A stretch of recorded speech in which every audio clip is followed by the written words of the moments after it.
जय शिवराय मित्रांनो. आज आपण ज्या रायगडावर चाललो आहोत तो केवळ किल्ला नाही, तो स्वराज्याची राजधानी. 16 जानेवारी 1681 रोजी याच दुर्गेश्वर रायगडवर छत्रपती संभाजी महाराजांचा राज्याभिषेक झाला. शिवरायांचे पश्चात स्वराज्याची धुरा शंभूराजांनी सामर्थ्यपणे सांभाळली. ते केवळ योद्धा नव्हते, तर स्वाभिमान, पराक्रम आणि धर्मनिष्ठेचे प्रतीक होते. आज 2026 मध्ये त्याच ऐतिहासिक दिवशी मी पुन्हा रायगडावर निघालो आहोत शंभूराजाच्या राज्याभिषेक सोहळ्यासाठी. प्रवासाची सुरुवात रायगडवर जाण्यासाठी अनेक पर्याय आहे मित्रांनो.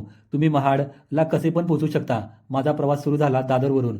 दादर, कुर्ला लोकल, कुर्ला पकडून पनवेल लोकल आणि पनवेलवरून डेपो गाठलं. पनवेल डेपोवरून महाड जाणाऱ्या बसेस दर अर्धा ते 1 तासाला मिळतात.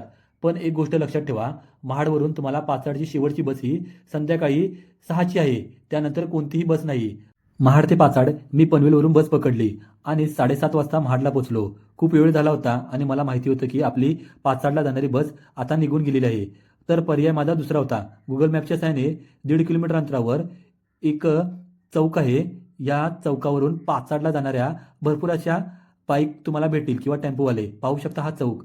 थोडा वेळ उभा राहिल्यानंतर नशिबाने एक दादा भेटले आणि त्यांनी मला चित्त दरवाजापर्यंत आणून सोडले. रात्री रायगड चढणे म्हणजेच एक वेगळाच अनुभव. पायऱ्यांवर मावळ्यांची गर्दी, आकाशात तारे आणि मनात एकच विचार, शिरकाई देवीचा गोंधळ पाहायचा.